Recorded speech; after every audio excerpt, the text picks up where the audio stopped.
Okay, welcome everybody to the 2014 Spring Ball press conference here. Want to get started just to catch everybody up as far as what our team has been up to. Basically it's winter workouts and strength and conditioning has kind of been what their world's all about, as well as academics. They come back from the holidays, and coaches are out on the road recruiting, so we don't have a whole lot of contact with them over the course of about 3 weeks in January.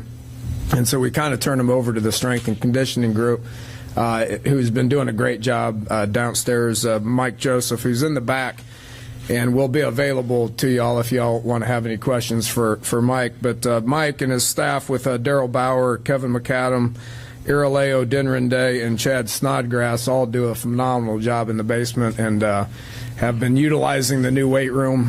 Facility's been great for us. The space up in the indoor for an off-season point of view has been tremendous.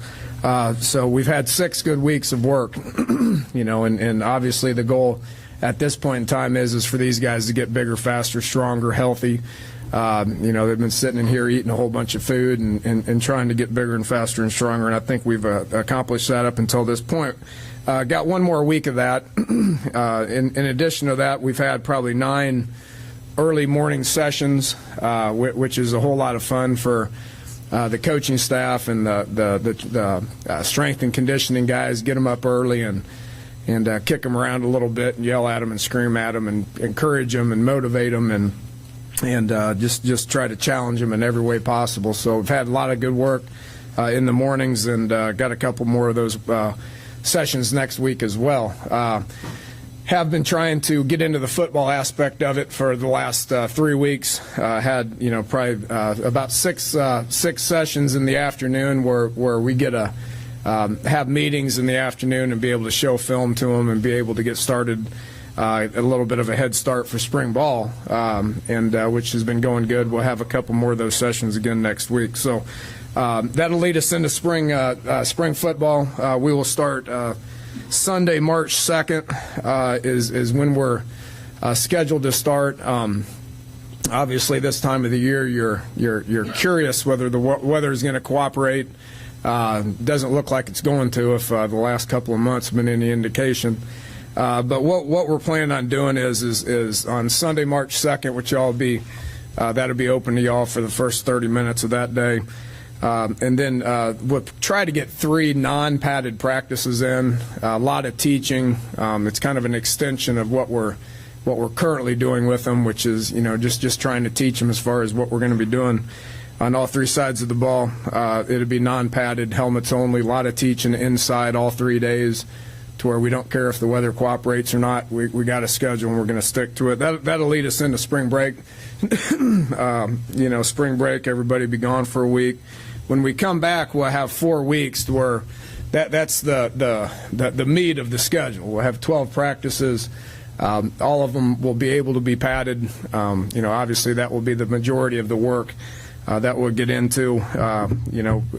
The exact days may change, based on whether if we have it Sundays or Tuesdays or Thursdays or Fridays or Saturdays, depending on what kind of weather. Now we've set 4 Saturday practices, and there's been a little bit of talk of this, but we've set 4 Saturday practices. On March 22nd, we'll be going to Wheeling to hold a practice in Wheeling. On Saturday, March 29th, we'll have a practice here in Morgantown, and then on April 5th, we'll practice down in Charleston.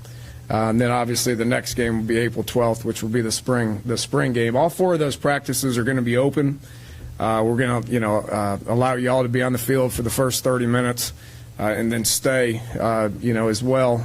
Open it up to the public. We want all of Mountaineer Nation to be able to come and be able to watch the Mountaineers, to see what we're putting out there, see what the product is. I think everybody's going to be pleasantly surprised with what the product's going to be. We got a lot of returning guys. The schemes, which I'll get into this here in a second, but all the schemes are going to be relatively similar to what they were last year on all 3 sides. You always got to make some changes. You always got to evaluate exactly what you did and try to see what you got to do to be able to get a little bit better at it. So there'll be some differences in what we do on all three sides of the ball, but for the most part, it'll look relatively the same.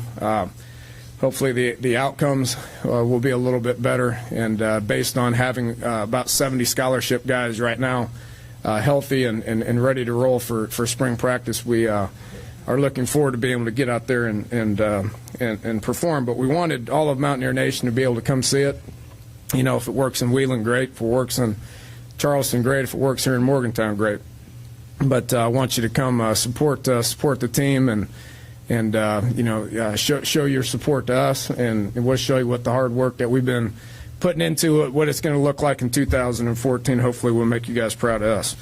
We'll get into what you all view as probably the most important area of this press conference, the injury report. Everybody's anxiously awaiting to see how the health of our team is. Start with Clint Trickett. Is progressing. He had shoulder surgery. We'll be throwing gradually throughout the course of spring. Will not be participating in spring.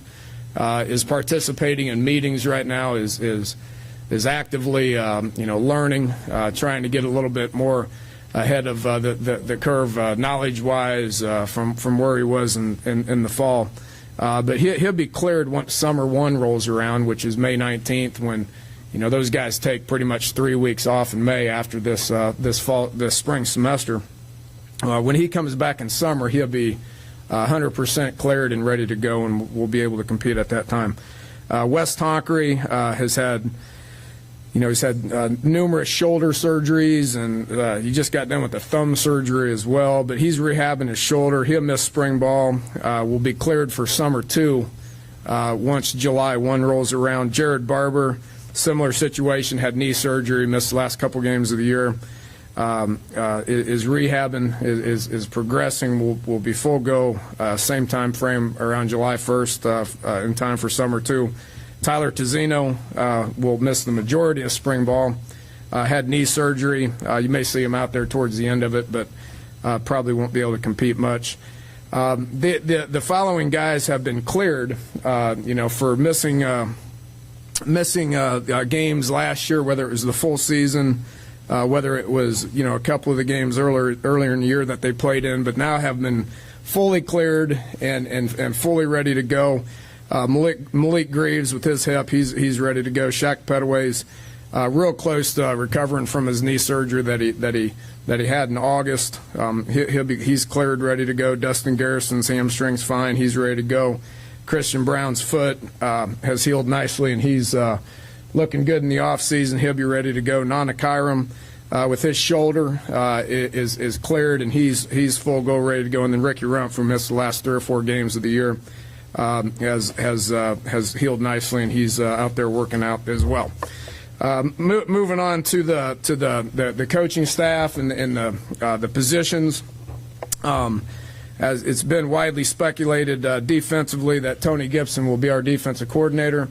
There's been a number of reasons why it hasn't been announced until this point. Just got the signature today, so we're free to talk about it. But Tony's been doing a great job for us. Being a Mountaineer to Tony is important, and nobody cares more about the Mountaineers. Nobody cares more about the state of West Virginia and West Virginia University than Tony does. So I think that goes a long ways. And you've seen a pattern with the hires over the last couple of years that's I think really working out great for us. So he's a guy that really wants to be here, really cares about the kids. When I announced it to the team the other day, I think he got a standing ovation by the kids, so you can tell what kind of respect that they have for him. But he's going to be the defensive coordinator. We'll continue to recruit Pennsylvania, do a heck of a job when it comes to that.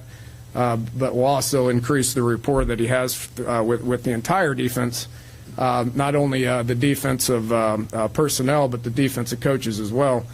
And we'll do a tremendous job as he has ever since he's been here. So excited about him doing that. He'll be primarily coaching with the linebackers, which will be a little bit of a change for him, which I think is good. Being a defense coordinator, being the linebacker coach gets you involved both on the front end and the back end, which I think is is really important. Damon Cogdale, we all know Damon, former Mountaineer, announced him as being a part of the staff. Really excited that Damon's here. Has done a great job of pushing kids this direction in the past. We'll still do a great job of getting guys up here from down south. But he'll be working primarily with the defensive line. He's currently doing a great job with that. The rapport that he's going to have with the players, I think, will really pay dividends when it comes to getting those guys to play at a very high level. Brian Mitchell will be coaching the corners again this year. I do think that our corners, showed a tremendous amount of progress last year. I think he'll continue to get those guys on par with what the Big 12 needs. When it comes to a pretty good passing conference, you need some guys that can cover. Did a great job of that and will continue to get better. Joe DeForest will continue to be the special teams coordinator. We saw a tremendous amount of improvement with our special teams and our specialists, he will continue to do that and continue to get these guys, which being the special teams coordinator, everybody just thinks kicker, punter, holder, and did a great job of coaching those guys, but it's the whole team, and has to have his hand on the whole team. Will continue to do that. We are going to get Joe back involved on defense. As soon as Tony decided that he wanted to be the defense coordinator, and we agreed on that, he said, I want Joe DeForest on the defensive side of the ball. Has a tremendous amount of knowledge. He's got over 25 years of coaching experience on that side of the ball, and he's going to be working with the safeties. I do want to announce that the graduate assistants on defense, Tanner Antle is in the back. I don't know if anybody knows Tanner, but Tanner is going to be on the field. Was with us in an off-the-field role last year. He played the position, was a great player at Tulsa, and has decided to join us and will be primarily in charge of assisting Tony with the linebackers. Does a great job, got a bright future. Mark Scott's going on his third year as being a graduate assistant. He's kind of our all-everything graduate assistant on defense. Excited to have him coming back. And then we're going to add Andre Sexton, who will help Joe in the secondary. Will also help him with special teams. He'll be an off-the-field guy. Andre was a great player at Oklahoma State, originally from Houston, but we're excited to have him join it as well. Offensively, not really any changes whatsoever when it comes to staffing. You got Shannon Dawson still going to be the offensive coordinator. We'll coach the quarterbacks. Lonnie Galloway will have all the receivers as he did last year. J1 Sider will have the running backs, the fullbacks, the tight ends, the H-backs, all those kind of guys as he did a year ago. And Ron Crook will be in charge of the offensive line. Should show more continuity when it comes to that. Last year, that was a whole new ball game for us. We coached a whole lot of first-year players. Should be totally different for us this year. We don't have a whole lot of first-year players, and we got a staff that's coming back that understands how to work with each other. Chris Hannon will be the graduate assistant on offense, will basically be the assistant offensive line coach. It's all he's going to do. Coaching O-line's, probably the hardest position out there to coach, so he'll be primarily in charge of being the assistant offensive line coach. Tyler Urban is kind of our all-everything offensive graduate assistant, will be in charge of a whole bunch of things. And then Lyle Leong will be the off-the-field guy offensively, helping with receivers and special teams from an off-the-field point of view. Moving on to the probably the most important thing, which is the players. Like I mentioned, we have 70 scholarship guys heading into the spring. It's probably 15, 20 more than we've had in the past going into spring. So we're excited about just the amount of kids that we have to work with and the experience that's coming back. Makes it a lot easier to line up and have a functional spring practice when you have 2 and 3 deep at each position, especially 2 and 3 deep guys that have experience. We had players and coaches vote spring captains. This will not carry over into the fall, but for the spring, we've named 5 guys spring captains, which are voted on by the kids, by the players. Mike Molinari, who is doing a phenomenal job, is a workout warrior. you think a specialist is not guys that are workout guys, but the guys that we got in the special teams room right now are workout warriors more than anything I've ever seen. But Mike does everything. Is a great leader, 4.0 guy. Is the kickoff guy. He's going to try to he's going to try to beat them all out, is what he said. He said, shoot, if I can do all three of it, I'll do all three of it. But he's doing a great job. Quentin Spain, offensively, Cody Clay, offensively, Carl Joseph, defensively, and Nick Kwiatkowski, defensively, are the five guys that we kind of pinpointed as far as being the spring captains. Starting on defense, like I mentioned, it's not going to change a whole bit. We're a three down front. That's what we've wanted to do. You can be multiple with it. We can do a whole bunch of stuff with it.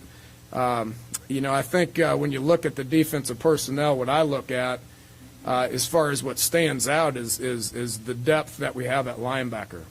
We got returning starters in Brandon Golston, Isaiah Bruce, Nick Kwiatkowski, Jared Barber started games. Wes Tonkery started games for us. You forget he started in place of Terrence Garvin in the Orange Bowl a few years ago. He's been around so long, played a lot of games. Jawan Snow has started games for us here.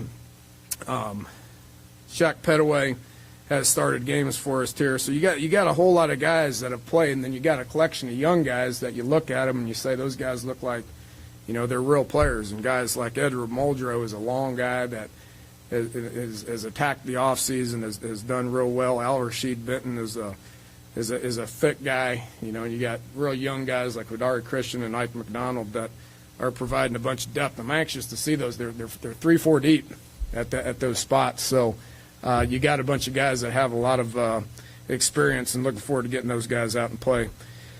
D-line should have some good battles for the three positions at the D-line. I think Kyle Rose is taking on a leadership role at this point, is doing a great job, and Dontrell Hyman is really working hard, doing a good job in the offseason. Looking forward to those guys putting pads on. They need to be pushed by Eric Kinsey and Noble Nwakachu. I mean, those guys physically, explosiveness is something that you want. Consistency is what you need to see what those guys can do. So should have a good battle at ends. And then the nose, Christian Brown, looks great. Darian Howard is finally getting an off season. Darian didn't show up here until mid-August. Getting him in an off season I think is important. We've moved Brandon Jackson to nose tackle. Asked Brandon. Brandon hadn't been extremely productive for us around here. Asked him if he could hold a gap, if he could whip the center and hold a gap. He said he'd whip the center and both guards at the same time, so we figured we'd give him a shot at nose tackle and see what big kid. He's big, old, thick, powerful kid. We'll see what he looks like when we get him out there in pads. Safety, see experience. Got Carl Joseph, who's played more games as a junior than probably anybody on our team. KJ Dillon has recovered. That was another guy I didn't mention, but he's fully recovered from the Texas game. He was in the hospital with severe dehydration, was weighing about $179 at that point. I think he's about 208, 209 right now. Looks good, is functioning good. Those two guys bring a tremendous amount of experience. And then, you get Ricky Rumpf, Jared Harper, Jeremy Tyler, Malik Greaves, guys like that just need to get out there and play. They're still really young, but spring ball is going to be extremely good for them. At corner, Icky Banks coming back for his senior year, has played a lot of football. Darryl Worley, as a true freshman, you look at him, if you'd walk in those doors, you'd think he was a senior. He's just a real mature guy that looks good. He's having a great offseason. And then, again, who is anybody going to be able to challenge them or beat them out? Might be guys that are on the team, might be guys that we got coming in, don't know. But Keyshawn Richardson's got great feet. Terrell Chestnut's healthy, ready to go. Mentioned Nana and then Brandon Napoleon. They just need to get out there and play and see what happens. Mentioned the specialists. Those guys are all doing well. John DePalma, Nick O'Toole, and Josh Lambert, all three of them are experienced. Are going through the off season. They're trying to improve on their craft and see if they can't get better. And then Mike says if they don't, then he's going to beat them out. So we're excited to see the battles there. Offensively, mentioned that Clint's not going to be able to go through spring, so we'll have Skylar Howard has been doing a great job in the off season. Logan Moore, we've moved him to quarterback full time to have a third arm in the spring. We've been through spring with 2 arms, and it's not a whole lot of fun. So Logan is really working hard, is really studying what's going on, and he feels like he's going to have a chance to be able to compete. And then Paul obviously has taken a ton of reps and has got himself in position to where he knows the offense better than everybody, obviously, because of the amount of reps that he's taken. But got 3 capable guys of being able to run our offense. Much like the linebacker situation on defense, our running back room has got a bunch of experience and a bunch of depth. You got Dreamer Smith, Wendell Smallwood, Dustin Garrison, have all played a lot of ball. Andrew Bowie's back and working hard, has played a lot of ball. And then Russell Shell looks great, is in shape. Anxious to see him in pads and see what he can do. But you got 5 capable guys that have all proven that they can play at the Division I level. Cody Clay, tight end wise, has improved his body, needs to improve his route running, which he's working hard on. Garrett Hope and Eli Wellman are 2 guys that are going to be able to bring some nastiness, be able to bring some toughness, be able to line them up in a variety of places and let them play ball. The receivers, it's nice to see 2 to 3 deep at each position. Especially having 3 returning starters, 4, counting Jordan Thompson, but Dakeil Shorts, Kevin White, and Mario Alford are all guys that are coming back, that are returning starters, have gained a lot of experience last year, and I think that's gonna go a long ways as far as opposed to in the fall trying to teach these guys what to do. We can take the entire spring practice and we can teach them how to get better at it. That's going to be big. So. And then you just need to find out which guys can develop depth or potentially push them for a starting job. And then last but not least, offensive line, probably starts with the inside guys. Might have, one of the better guard combinations in the country with Quentin Spain being a senior, having a ton of experience, 4-year starter, and Mark Glowinski being a second-year starter coming out of junior college in a redshirt year, both 5th-year seniors, both strong as can be. Both have a year under their belt with Coach Crook and the system that we're doing. Those guys should be a tremendous force on the inside. Tyler Orlowski is doing great.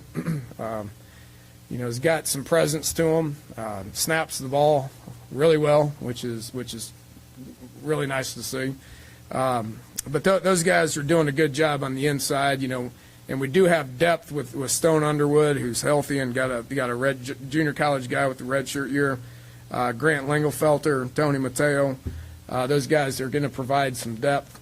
Probably the biggest question mark on our whole offense, other than the quarterback spot, obviously, is the tackle spot. We gotta figure out who our tackles are.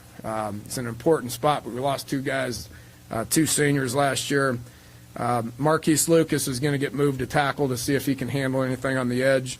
Adam Pankey, Marcel Lazard, Sylvester Towns, junior college kid coming in. They're all big bodies. They're long. They're tall. They got good wingspan. We just got to see which guys develop and which guys don't. Mike Colicchio's a 5th-year walk-on who's enormous, as we all know. We'll see if he can potentially get himself to where he can help us as well. So that's kind of a state of the union as far as where we're at. You can get into maybe some more specifics with the position coaches around the room to see exactly where what their position group is all about. Take a few questions if anybody's got anything at this time. Time that you can spend with the players this year, the new rules opening, what's going to be your focus? It'll look a lot like that doesn't kick in until basically June 1. It'll look a lot like it was in winter conditioning that we're going through right now. We'll have them for 8 hours. It means less vacation time for these coaches, which that's probably the the one downside they're going to tell you. But basically the NCAA said they gave us 8 hours a week with them, and they defined when recruits can come on campus and when they can't. So, the whole month of June, once we get done with recruiting in May, we'll come back and we'll be able to spend 4 or 5 weeks with them in June, towards the end of May and June. 8 hours a week, just like we're doing now. We'll be able to go down in the weight room with them. We'll be able to spend time with them. We'll be able to sit in a room and coach. We'll be able to watch a lot of spring cut-ups. That'd be really beneficial to the new guys joining the team in May, June, July. If you remember, not to go backwards at all, but so many new guys joined our team in August, July, June, that we couldn't spend any time with them until August 1. This year we'll be able to at least sit in a room with them and talk to them, be around them, get up in the early in the morning, like I told you we've been doing, and get out there and just spend time with them and challenge them and try to see what they're all about.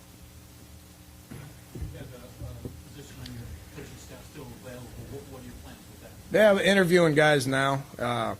Just when there's a lot of things that go into it. It's not just about finding the right guy and making a decision. So, been interviewing some guys, got some leads, and we'll hopefully get something done here early next week. Best available, best way I can put it. We've been coaching our guys here for about 3 weeks on what we're going to be doing on all three sides of the ball, and we're very comfortable with our schemes and who's coaching what. So I at this point in time, say best available. You talked about what the players do during the off season.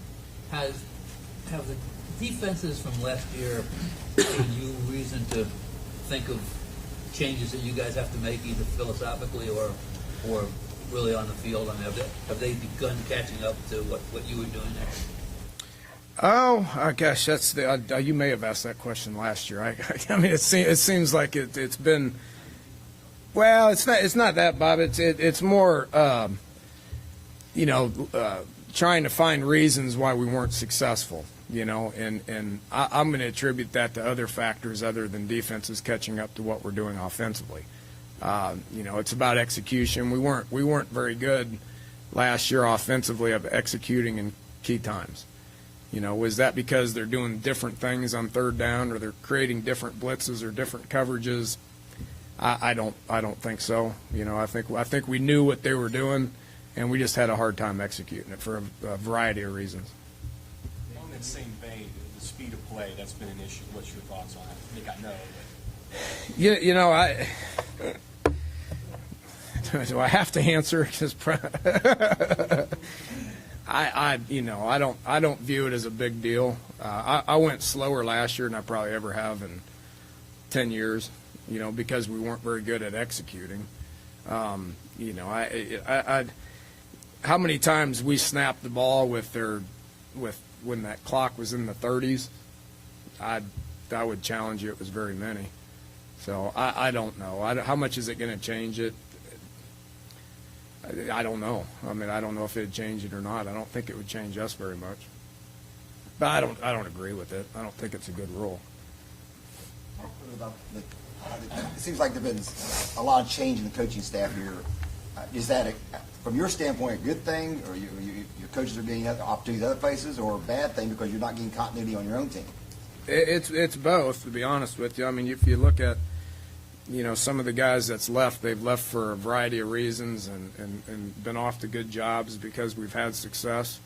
Continuity is something that me and Oliver have talked about a lot and want to do a variety of things to be able to make sure that we ensure continuity for this coming year and in the future. So I think the continuity can be good. Change can be good as well. And some of the things that have changed here, I think we have changed for the better. In a whole lot of those situations. Dana, for the people who are going to buy tickets this year and everything, is there something you can point to maybe encourage them? Something that maybe they haven't been seeing. Well, yeah. Everybody wants to win. Nobody wants to win more than me and this coaching staff, this team, and Mountaineer Nation. I understand how much everybody wants to win, and I understand how much it means to everybody. And there is some disappointing losses last year, but I can promise you one thing, that we're going to work harder than we did last year. We're going to have more continuity. We're going to have more experience. Don't forget, we're playing in one of the most exciting conferences in all of college football.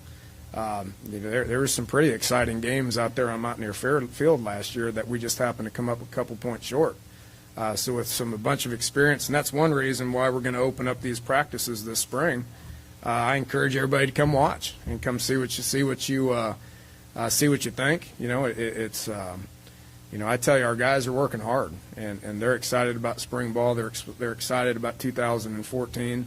We're working as hard as we can possibly work, and I do think the product's going to be improved. I do think we'll put something out there that you can be proud of, and then there's some exciting guys that have played a lot of ball. That if I don't have anything to do on a Saturday, I'm going to go watch it. Because there's some exciting games that are going to take place out there on Mountaineer Field. So many programs are closing practices. How and why did that come about to open them up and travel around the state? I just wanted to do it, and there wasn't nobody. I mean, I came up with the idea, so it wasn't like anybody was telling me to do it. So, I talked to Alex about it, and we there's some compliance issues that we had to work through. Hopefully the weather cooperates. It will be weather pending. I don't think anybody's going to want to sit in 5-degree weather with rain and sleet and snow and all that stuff to do that. We'll only get a few practices, so we need to take advantage of them. But just much like the spring game is, just wanted to open those up and let everybody come watch and show everybody across the state that we will put a product out there that you can be proud of. Can you talk a little bit more about Scott, what you see in him? He can work out good. That's all I've seen. He asks a lot of questions in a meeting room. He comes in and meets with Shannon all the time and asks a lot of questions. He's eager. Nothing's more important to him than being a quarterback, which I view as incredibly important. Haven't seen him in a football setting yet, so the workout end of it is good. The players gravitate towards him. He gets through a workout better than most our skill guys. So he's a workout guy that asks a lot of questions, and football is important. It's a breath of fresh air for me. I know that. With regard to offense, it's kind of what Bob was saying. I think you mentioned last year that a lot of teams thought were switching to man, right? Now that you've stepped back and looked at stuff, is that just a hunch, or is that like an actual trend that you have with the guy now, or maybe adapt a little bit? Faced it probably a little bit more last year than we have in the past. Probably will face it a little bit more next year. Potentially depends on how good Mario can get at being a fade guy and how good Kevin can be at jump balls. That discourages a lot of man coverage when you got guys that can beat you deep at the drop of a hat. But Oklahoma did it exclusively. Texas did it quite a bit. Kansas did it quite a bit for a variety of reasons. So yeah, probably. We can control that, though. We have something to say about that. Being 5 running backs, how do you use them all? Does somebody play a little slot, maybe? How do you differentiate between all 5 of them? See who the better one is. It's called competition. Competition makes everybody better, and when you don't have that competition, which we didn't have a lot of it last spring, guys get complacent. Guys don't, try extra hard or whatever it is. So, the more competition we can create at any position. I mentioned this about the specialists, and Joe's looking at me, with the thumbs up. But if Mike can beat out one of those 3 guys, we should be pretty good at one of those positions because, I think we were pretty good at those 3 positions last year. But the more continuity, the more competition you have, the better. Last year we used quite a bit of running backs. Whether you can use 1, whether you can use 2, whether you can use 3, you can line them up in a bunch of different places. I think is important. Speaking of competition, you came within a heartbeat, possibly, of opening this year, coming off a bad season against maybe the Division I and Division I AA champions, national champions, back to back. That they a few other tough games. What are your thoughts about a starting so tough in a year when you're trying to find things out? I mean, we're the ones that made the schedule. I mean, I'm the one that okayed it, you know, and you know, we're speaking of scheduling. I mean, we're trying to schedule as many high-profile games as we possibly can. I mean, I think, you know, I think that's going to be the future of college football. You need to play high-profile games, whether they're neutral sites, whether they're home-and-home sites against, you know, other Power 5 conferences. I think that's the future of scheduling, you know, and Oliver has enough foresight for that a couple years ago he brought this to our attention, and I thought it was a great idea to start the year in a high-profile situation like that. Will it be challenging? Absolutely, it'll be challenging. The Big 12 is challenging as well. So we wanted to be relevant. We wanted to be in a situation where we're playing at the highest level possible, and that's what we got.